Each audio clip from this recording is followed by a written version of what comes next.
নমস্কার প্রিয় দর্শক, আমি প্রতাপ গিরি, সঙ্গে কাকদ্বীপ টিভি।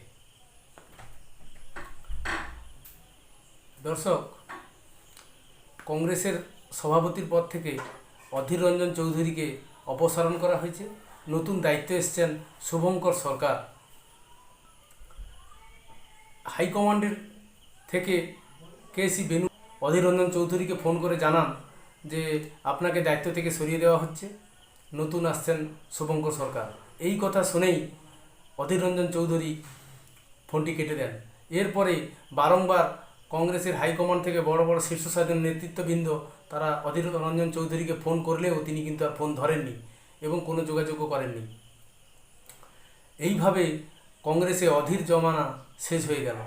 দীর্ঘদিনের যে কর্মজীবন, সেই কর্মজীবনে অধীর রঞ্জন চৌধুরী লোকসভার বিরোধী দলনেতা এবং কংগ্রেসের বহরমপুর আসন থেকে 5 বারের জয়ী সাংসদ হয়েছিলেন।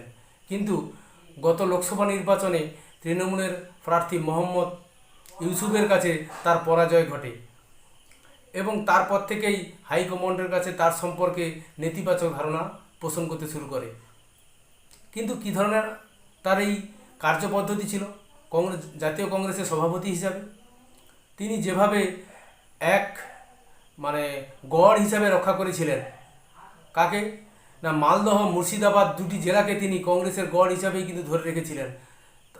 এবং পরবর্তীতে মমতা বন্দ্যোপাধ্যায়ের তীব্র বিরোধী হিসাবে বা তীব্র সমালোচনা হিসাবে তার রাজনীতিতে কিন্তু তার যাত্রা শুরু হয়। কীভাবে আসে জিনিসটা?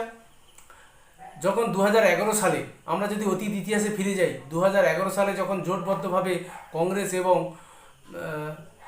তৃণমূল কংগ্রেসের জোটবদ্ধতার মাধ্যমে বামফ্রন্টের 34 বছরের যে শাসন তার অবসান ঘটে। কিন্তু তারপরে যখন কোয়ালিশনের ভিত্তিতে দুটো দলের, কংগ্রেস এবং তৃণমূলের দুটি দলেরই মধ্যে সমন্বয়ের মাধ্যমে মন্ত্রিসভা গঠিত হলো, ঠিক 13 মাস পরে কংগ্রেসি মন্ত্রীরা তারা মন্ত্রীপদ ত্যাগ করে তারা চলে যান সম্পূর্ণভাবে কংগ্রেসের সঙ্গে। তৃণমূলের ওইখান থেকে ছাড়াছাড়ি হয়ে যায় এবং তারা কোনোভাবেই আর সংযুক্ত হতে পারেননি এবং তাদের মধ্যে বৈরিতা চলে আসে।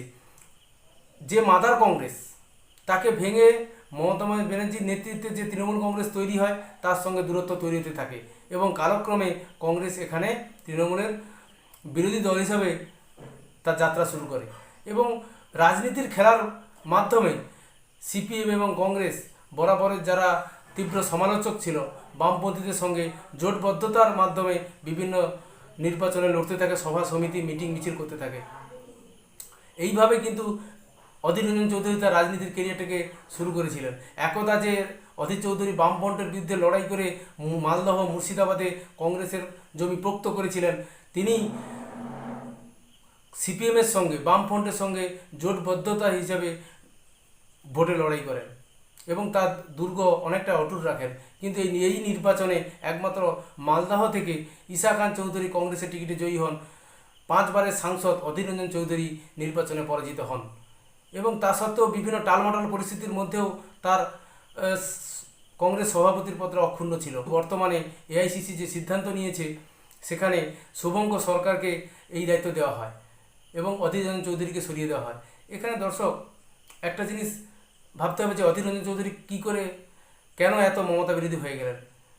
তাঁর যেটা যুক্তি ছিল যে যিনি বা যার দায়িত্বে মাধ্যমে কংগ্রেসকে দ্বিখণ্ডিত করে, কংগ্রেসকে দুর্বল করে যারা আজকের শাসন ক্ষমতা অর্জন করেছে, কংগ্রেসের সহযোগিতা নিয়ে তারা ন্যূনতম কৃতজ্ঞতা না জানিয়ে কংগ্রেসের সঙ্গে এক প্রকার বিশ্বাসঘাতকতা বা ছুরিঘাঘাত করে কিন্তু এই শাসন ক্ষমতায় আসেন।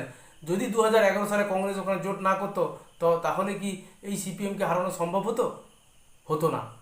কিন্তু মানুষের যে আবেগ, মানুষের পালস অনুভব করে কংগ্রেস এবং সিপিএম তৃণমূল দুজনই ঐক্যবদ্ধভাবে বামফ্রন্ট সরকারকে হটিয়ে নতুন সরকারকে প্রতিষ্ঠা করে। কিন্তু যে সরকার তাদের কার্যপদ্ধতির সময় যেহেতু মেজরিটি সংখ্যক আসন কিন্তু তৃণমূল পেয়েছিল, সেখানে কিন্তু কংগ্রেসের যে বিধায়করা ছিল তাদের মধ্যে থেকে কিছু বিধায়ককে নিয়ে তারা এক মন্ত্রী পরিষদ গঠন করে। সেখানে মানস ভূঁইয়ার মতো নেতৃত্ব যারা স্থানীয় ছিল, মানস ভূঁইয়া কিন্তু সেচ মন্ত্রী হয়েছিল। কিন্তু তারপরেও 13 মাসের পরে মধ্যেই এই জোটটা টিকলো না, জোট থেকে কংগ্রেস বেরিয়ে যেতে বাধ্য হয়। কিন্তু এই যে কংগ্রেসের সঙ্গে যে বিশ্বাসঘাতকতা, তার জন্যই কিন্তু কংগ্রেসের সঙ্গে তৃণমূলের দূরত্ব দিন দিন বাড়তে থাকে। এবং তার প্রবল সমর্থক ছিলেন অধীর রঞ্জন চৌধুরী। কিন্তু অধীর রঞ্জন চৌধুরী কী করবেন? বর্তমানে তিনি কংগ্রেস থেকে অপসারিত সভাপতি। তিনি কি কংগ্রেসই থেকে যাবেন অনুগত সৈনিক হিসাবে, না তিনি নতুন কোনো দল গড়বেন, না তিনি অন্য কোনো দলে পাড়ি দেবেন? কোনটা তার ক্ষেত্রে ঠিক, সেটা অবশ্যই অধীর রঞ্জন চৌধুরী নির্ধারণ করবেন। কিন্তু বাংলার রাজনীতিতে অধীর রঞ্জন চৌধুরীর যে ক্যারিশমা, অধীর রঞ্জন চৌধুরীর যে ব্যক্তিসত্তা, সেটা কিন্তু চোখে পড়ার মতো। কারণ যেভাবে তিনি কিন্তু আজকে যে কংগ্রেস এবং সিপিএমের মধ্যে হাইকমান্ডের বিরোধী অবস্থান নিয়েও তিনি কংগ্রেস এবং সিপিএমের মধ্যে যে জোট সঙ্গী হিসাবে কাজ শুরু করা, সেখানে কিন্তু তিনি শুরু করেছিলেন। এবং সারা পশ্চিমবঙ্গের মধ্যে, অন্য স্টেটে বাদ দিলেও পশ্চিমবঙ্গের মধ্যে কিন্তু এই জোটের মাধ্যমে তারা তৃণমূলের বিরোধিতা শুরু করে।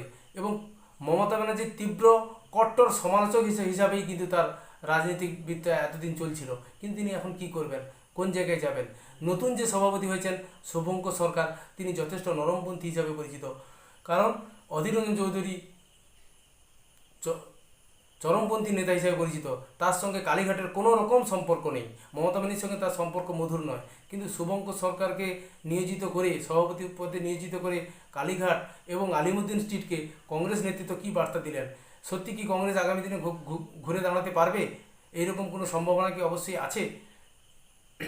কারণ শুভঙ্কর সরকার একজন শিক্ষিত ব্যক্তি, কিন্তু তিনি কি এই ক্ষয়িষ্ণু কংগ্রেসকে আবার পুনরায় জাগরিত করতে পারবেন?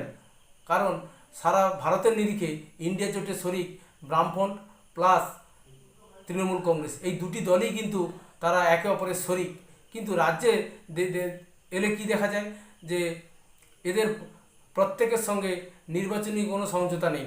এখানে পরস্পর বিরোধী অবস্থান করে, কিন্তু দিল্লিতে এরা কিন্তু এক প্রকার ইন্ডিয়া জোটের শরিক সবাই।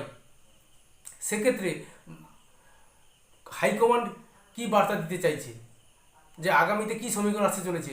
তবে কি সিপিএমের সঙ্গে যে জোট করে কংগ্রেস এগিয়ে চলছিল, সেক্ষেত্রে সেটা কি ভেঙে যাবে? গিয়ে আবার কি কংগ্রেসের সঙ্গে তৃণমূলের একটা সখ্যতা বা দূরত্ব কমানোর একটা যে বার্তা দেওয়ার জন্যই কি আজকে শুভঙ্কর সরকারকে মানে প্রদেশ কংগ্রেস সভাপতি হিসাবে নিয়োগ করা হলো? কারণ আগামীতে যে 2026 সালে যে নির্বাচন আছে, সেটা এখনও বাকি রয়েছে অনেক দিন। সেক্ষেত্রে কী দেখা যেতে পারে পশ্চিমবঙ্গের সমীকরণ, সেদিকে অবশ্যই আমাদের চোখ থাকবে। কিন্তু হাইকমান্ড অধীর রঞ্জন চৌধুরী থাকার জন্য তাদের যে নিজস্ব এজেন্ডা, তারা কি পূরণ করতে পারছিল না? তাই কি অধীর রঞ্জন চৌধুরীকে সরিয়ে দেওয়ার মতো সাহস তারা দেখালো? আজকের সভাপতির পদ হারিয়ে তিনি কি থাকবেন কংগ্রেসে, না তিনি অন্য কোনো রাজনৈতিক পদক্ষেপ নেবেন, না রাজনীতি থেকে অবসর নেবেন? কোনটা? এটা নিয়ে কিন্তু অধীর গোষ্ঠীর যারা নেতৃবৃন্দ রয়েছেন এবং সমর্থক রয়েছেন, তাদের মধ্যে দ্বিধাদ্বন্দ্ব কিন্তু অবশ্যই কাজ করছে। শুভঙ্কর সরকার যেটুকু জানিয়েছেন সংবাদ মাধ্যমে, তিনি বলছেন সরকার যদি কোনো সদর্থক ভূমিকা নেয় উন্নয়নের প্রশ্নে, অবশ্যই কংগ্রেস সেখানে সমর্থন করবে।